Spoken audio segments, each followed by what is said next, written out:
Okay, Longshot Ken here for Non-Productive.com. I am super stoked tonight. I think I'm fanboying out because I actually now have the honor of having one of the greatest writers of my generation here with me today. I have the great R.A. Salvatore. Bob, how are you today, dude? I'm exhausted, man. We did our e-signing today for Timeless, and I've been signing books since 10 this morning. I just stopped. Oh, no. Well, then thank you so much, then, because that had to be an excruciating day. No, thank you. I got another 400 to do, and I was able to say, leave, come back tomorrow. Well, that is the reason why I wanted to talk to you today. Timeless is coming out. Actually, it's here now. Tell us a little bit about Timeless. Well, I mean, it's there were three things I needed to accomplish when I found out that I could go back to Dark Elf. After Wizards stopped doing books, I thought we were done with Hero. But when we got the license to go back and do them, I figured there's three things I need to accomplish in this book. The first is I need to tell the story post-Hero. So half the book tells the story post-Hero with Drizzt and the events that I'm not going to give anything away. I'm not going to spoil anything. People are still catching up. But a really big thing happened at the end of Hero, and people had to see where it went from there. So that's half the book. The other half of the book is the beginning of a story I've been wanting to tell for more than a decade, but I haven't been able to because Wizards of the Coast were pushing forward. You know, they've got to keep pushing the world forward because there's so many like computer game companies or other companies licensing products. They want everyone to be on the same page. So really, they couldn't let me go back and tell the story of how Jarlaxle and Zaknafein became friends way back in the past, long before Drizzt was born. So I wanted to do that. And then the third thing I wanted to do was for new readers to be able to see Menzoberranzan for the first time in the way people did with Homeland way back in, the early 1990 or whatever. And so I wanted to give new readers that same feeling, and I wanted the old readers, when they read the Drizzt book, to feel like they're kids again playing D&D, because that's what I always go for with these books. That is awesome. I want you to feel like you felt when you read your first Drizzt book. That is great. And actually, it's really great that you bring that up because I have super fond memories of reading Homeland back in the day. And to this day, I still put it up on the higher echelon of some of the greatest literature ever put out. Thank you. It was kind of a fun experience writing that book. I just kind of went away to this weird place, and these people were telling me about it. It was quite the experience. But thank you. It was very kind of you. Well, let me ask you, why do you think that Drizzt has endured for as long as he has, and what keeps you going back to him? Well, I like writing the characters, not just him, but the people, the good guys and bad guys around him. So I always said, as long as people want to read it, and I'm having fun writing it, why shouldn't I write it? Because I still get to do all the other things I want to do creatively in books like Child of a Mad God, which came out earlier this year, my Demon Wars books. So it's not like I don't have time to do other things I want to do. But I think what made him stick with people is his unbending desire to do what's right, even when he's wrong about what's right. Yeah, he wants to try. He's a hero because of his heart, not his sword. I don't think you see a lot of that anymore. We're also jaded and gray, So I think having a hero who's not, and he's not a boring hero. He's a complicated hero who makes mistakes. And he's also that classic misunderstood outcast. And you remember when I started writing Drizzt, the fantasy genre mostly catered to high schoolers. I remember when Wizards of the Coast asked me to write a young adult Drizzt book, and I said, all of the Drizzt books are young adult. That's what they are. And so at the same time that, when I started writing, that was the vast majority of the audience for teenage boys. And who doesn't feel like they're misunderstood in high school, right? Oh, yeah. I mean, there's plenty of classic literature out there that handles stuff like that, even when you go back to comics with, like, the X-Men. Exactly. So I think Drizzt is the classic misunderstood romantic hero outcast. And he tries to do the right thing. And he has a very definitive code of ethics that he tries to live by. And he's a badass. People like that, too. Absolutely. So, I mean, all these things, and I really, maybe it was the timing. Maybe the world was ready for a Dark Elf. They were in the game as monsters. Maybe a lot of people wanted to see them as more than that. I don't know. I mean, if I knew, I would, instead of writing books, I'd just write how to write a character that people will fall in love with and make more money. It's just, you see what I mean? It's I don't know. There's always this kind of magic ingredient that goes into anything, that's whether it's timing or just dumb luck or whatever. For some reason, the character resonated with a lot of people at that time in their lives. And, when I was writing Halfling's Gem, which was the third book, TSR actually said to me, tie everything up because we're going to go on to different characters. People are tired of this character. That was 1988 when I was writing that, 89. Wow. And the readers just wanted to keep reading. They wanted this story. I had no idea that we were, when I wrote that first book in 1987, The Crystal Shard, I was just happy to get a book published. I was working as a financial analyst, and wow, I got a book published. This is really cool. I had no idea that 31 years later, I'd still be writing about the guy. Now, do you find that to be a blessing or a curse? It's a blessing. I mean, I always say it's a blessing and a curse. But it's a blessing. I mean, who are you kidding? I get to watch my kids grow up because I work at home and make my own hours. It's like, pinch me. No, don't pinch me, because then I'll wake up and the devil's come calling for his due, because I must have made a deal with him. So it's a blessing. And you know what? Actually, for a while there, when I was feeling very resentful of Dritz, because there's so many, like, I think my Demon Wars books are as good as anything I've ever done. Oh, yeah. I love my Demon Wars books. Absolutely. I just adore them. But, ask any author who's got a popular series how his non-series books compare in reader response and sales. And it's ridiculous, the differentiation. So I was a little resentful that, I can write a Dritz book and, there's all this excitement around it. We're selling so many copies and everybody's happy. And then I bust my butt to do this Demon Wars world and create this magic system and all the rest of it. And it does okay, but not like Dritz. Yeah. And then people I really liked it, but, I really missed Dritz. And so I got resentful. And then I was watching, remember the old Behind the Music that they used to do? Oh, yeah, VH1, yeah. On, the VH1 Behind the Music. Well, I was watching one with John Fogerty.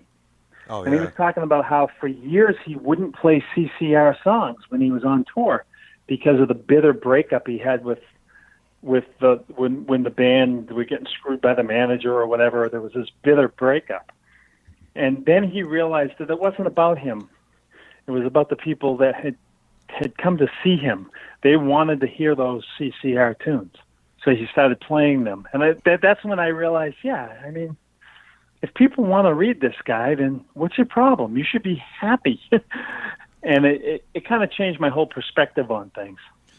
So it's a blessing. Now, you are one of the big factors for essentially the creation of how the Underdark works within Forgotten Realms. How was it for you as a guy that put so much time and effort into creating something, and at points, Wizards would come in and actually have other writers also tackle some of your characters and the environment? How do you feel about someone else kind of touching your baby? Well, they're very respectful about it. Wizards has always been very respectful about it. When Elaine Cunningham came in and wrote Starlight Shadows, we were talking all the time. It's a shared world. You signed the contract. It's a shared world. The one line that was crossed was when we started in the realms. We had pretty strong verbal agreements and agreements with each other that, like, I'm not going to go write an Elminster book, and Ed's not going to go write a Dritz book. You have your main characters, and that line got crossed once. I don't even want to talk about it, but generally speaking, it's always been respectful and. It's always been, kind of the agreement on how we work.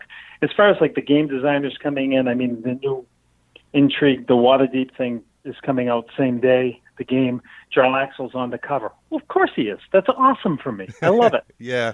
I was playing Baldur's Gate when I went down to this forest, and there's this dark elf with twin scimitars killing gnolls, and he says, "Help me kill these gnolls." And I'm like, "Well, this guy looks familiar." And it was Dritz. Nice. And the only thing I was mad about was that he wouldn't give me his stuff, because I knew he had good stuff because I had given it to him. And so I tried to kill him, and he wiped out my whole party, that friggin' munchkin. And I actually got a fan letter. A friend, a guy I had met up in Canada at a convention, wrote me a letter, and he said, Bob, I feel really bad. I feel really bad.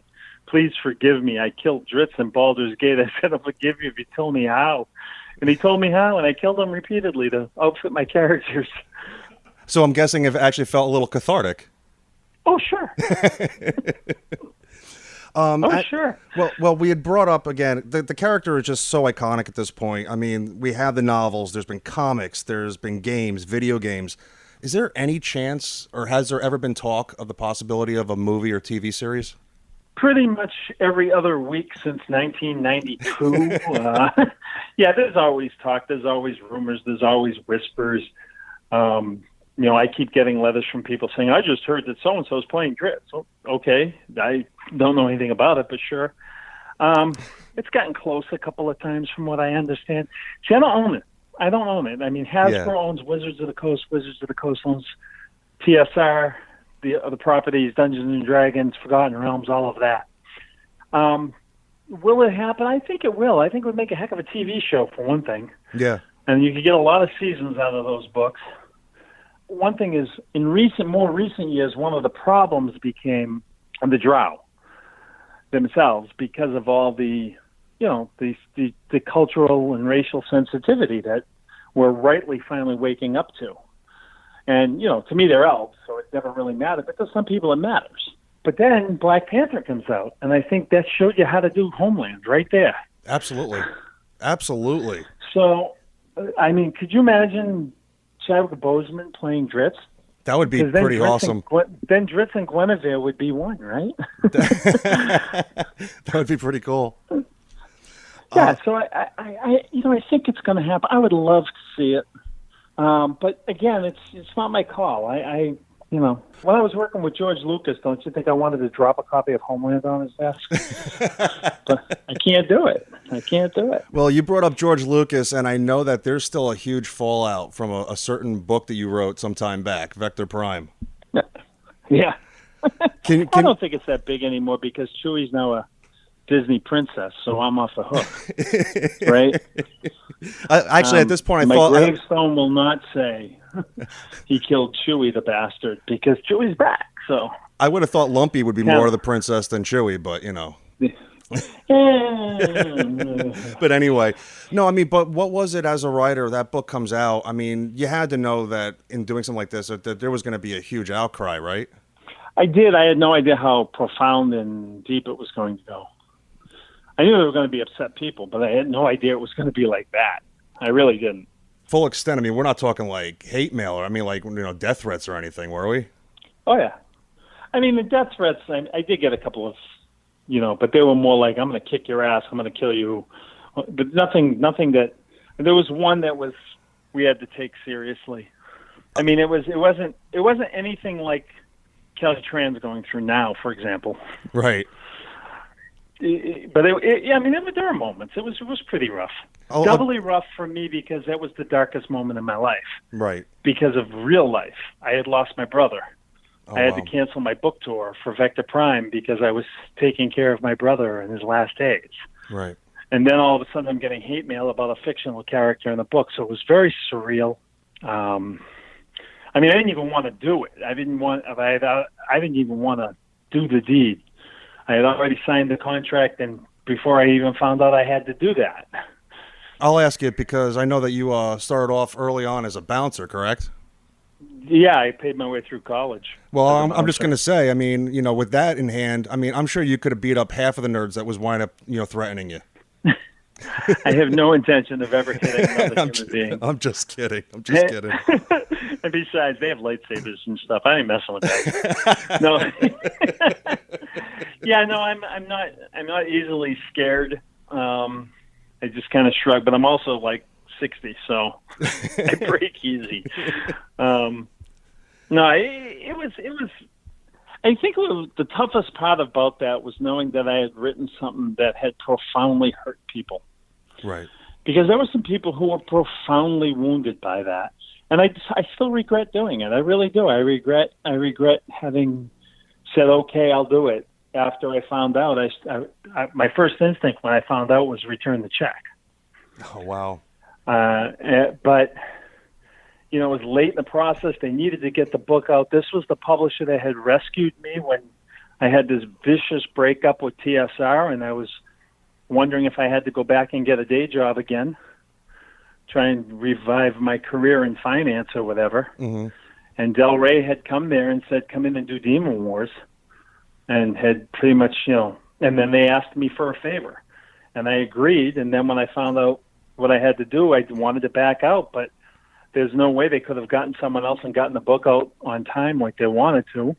And so I agreed to do it, but I still regret doing it. I don't think we should have done that, not to him. However, there's still people who disagree with that too, because I've gotten tons of mail from people that said when that happened, and then some of the deaths in the later books is when it became fun for me again, because I thought now people can die. So, it works both ways.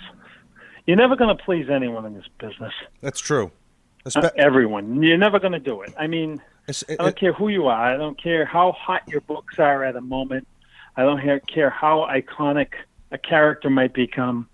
I don't care how many letters you get from people telling you how positive an effect you've had on their lives. If you're a writer, one thing for certain that is that somewhere out there, there's some guy who's more than willing to tell everyone in the world how much you suck. It's just, the truth of it is, and a friend told me this, that same time when I was going through that dark time with Vector Prime, I went to a New Year's Eve party. It was the Millennial Party, it was 2000. And my friend who's a judge was there, and he's like, what is the matter with you? You look so glum. Oh, that's right, I heard about Gary, my brother. And I'm like, yeah, that's part of it. And the rest of it was that, I was getting beat up pretty hard. And he laughed, and he goes, I'm a lawyer. You're going to tell me somebody said something bad about you and it hurts your feelings? Right. And I'm like, all right, that's not fair. And he says, Bob, you haven't figured it out, have you? Half the reasons entertainers get paid is because they give miserable people something to bitch about. Yeah, absolutely. And again, it's when you look at things from a different perspective, you escape the bad thoughts that they bring. And one of the things that I find too is, especially when you're talking in the realm of like science fiction and fantasy, I mean, those are some of the most diehard fans you'll ever meet. So like when something like that happens to something that they're passionate about, of course they're going to speak up about it. No, I mean, if you write a book or do something in your book that people don't like, you are like the guy who strikes out to end the game in the ninth inning, and there's a certain percentage of the people sitting there are going to tell you what they think of you striking out. I remember when I was a kid, I didn't go to very many Red Sox games because I don't live that close to Boston. And when I was a kid, the world was a different place. You didn't jump in your car and go places that often. I went to a Red Sox game, and I was really excited because I hadn't gone, and I got to see my hero. My hero was Carl Yastrzemski. Mm-hmm. He had won the Triple Crown in '67. That's when I started watching baseball. I was 8 years old. Now I'm 12 years old, and I'm finally getting to see Carl Yastrzemski. And he was having a bad year, and he just wasn't the same. He'd been injured a lot. He was getting older. And in that day and age, when you were in your 30s, you were old. And he got up to bat, and he popped up or something, and people were booing. And I was sitting there thinking, why would you boo Carl? If you're a Red Sox fan, why would you boo Carl Yastrzemski? And it just, see, that my mind doesn't go there. If I read a book and I don't like it, okay, I didn't like it. If I'm watching a show and I don't like it, I change the channel. Yeah. And the last thing I would ever do, and there's a reason I know this now more than ever, is go on and like out in public on social media and stuff and attack an author or a book. Because you're really not attacking the book. You're attacking everybody who thinks that book is important to them. So I mean, I guess I just don't understand the mindset and don't really care to try to understand the mindset at this point in my life. Understandable. I know that you just had a long day, and again, thank you for hanging out with us today. We're gonna start wrapping this up so that you can actually enjoy the rest of your evening. I'm sure you're hungry and got to get out and get some rest. So my last question, going back to Timeless, which again is available, make sure to check it out. How many books are you looking at for this new series? I signed for 3. Okay. I have some ideas for some other things that we'll try to work out, but there are 3 in this new series. I'm almost done the second one now. Got a few more chapters to write and like a section and a half to edit. And then it'll be off to the editor. And then I got one more after that. And in the meantime, I finished the second book, The Child of a Mad God, in my Demon Wars world. And I have to write the third book when I'm done this book that I'm working on. So by this time next year, I'll be done everything. Awesome. I don't know what's after that. I just don't know. Well, bringing up Demon Wars again, too, real quick, I got to thank you for that series. I'm a huge fan. I found it from touring around Graphic Audio, which I think has done some pretty impressive Graphic Audio is presentations. fantastic. Aren't they? And I love Graphic Audio. If it wasn't for them, I never would have found it, to be honest. Yep. And actually, and they're so long, and the trip that I have every day driving back and forth, man, it's such a pleasure to be able to listen to your works. Well, now Audible has done all the Demon Wars books as well, with Tim Garrett Reynolds reading them. Oh, cool. And he's pretty fantastic. It's a straight reading as opposed to Graphic Audio, which is really like a movie with a black screen. Mm-hmm. Graphic Audio is, right? Yeah. But he just did Child of a Mad God, and pretty fantastic stuff he does. Very cool. But yeah, I mean, so like I said, one of the joys is, people say, why are you still writing Dritz? Well, because I love the character, people want to read them, and it's not stopping me from doing the other things I think I need to do at all. I mean, you read Child of a Mad God, and you read Timeless, and you probably wonder if they were written by the same person. I mean, the writing is similar, obviously. The fight scenes are similar, obviously, but the themes are very, very, very, very different. Bob, I really want to thank you for your time again. Again, the book is timeless. Make sure to pick it up. If you're an old fan or a new fan, I guarantee you're going to love it. And how do we find out more about what else is going on with you? Well, you can follow me on Twitter. I have to do the tweet face stuff, and so it's R_A_Salvatore on Twitter. On Facebook, my professional page is R A space Salvatore. You'll know when you get over there. And also there is RASalvastore.com, which is my wife's online store where people can buy signed books anytime. And there's also RASalvatore.com, which isn't my site, but it's run by the guy who does some of these e-signings. Okay. So I'm out there on social media. Other than that, the place to catch me is conventions. That's what we do these days. We don't do book tours like we used to, but we do conventions. Well, any chance with New York Comic Con coming up, and I know that Harper has a huge presence there. I am a guest. Nice. I am a guest of honor at New York Comic Con. Absolutely. That's going to be awesome. I will be there. Cool. Hopefully we can find a way to meet up and talk a little more. Sounds good to me. So, Bob, listen, do us all a favor. Get some rest. You've had a long day. Actually, what I'm doing right now is I'm walking circles while I'm talking to you, trying to get the click out of my legs from sitting down signing books all day. I'm going to go out and fall in the pool before the thunderstorms hit. Eat some dinner. All right. Well, listen, thank you. Get up bright and early and get back to signing books. Nice. Well, thank you again. The best of luck with the book. I can't wait to finally read it all. Again, have a great night. You too, and thanks for having me on. I appreciate the interest. Thank you, man. Take care. You too. Bye now. And thank you, Ken, for another awesome interview. Timeless from R.A. Salvatore and HarperCollins is in bookstores now. This is Frank from Non-Pro, and if you liked what you heard today, please subscribe to Non-Productive.com in your favorite podcatcher app. We have loads of new content from your favorite geek creators, including new Dungeons & Dragons actual play podcasts, interviews with game designers and developers, and comic book and movie reviews with a decidedly fun twist. Subscribe today and get bonus behind-the-scenes content and a whole lot more. Once again, go to non-productive.com/subscribe and join the fan club today.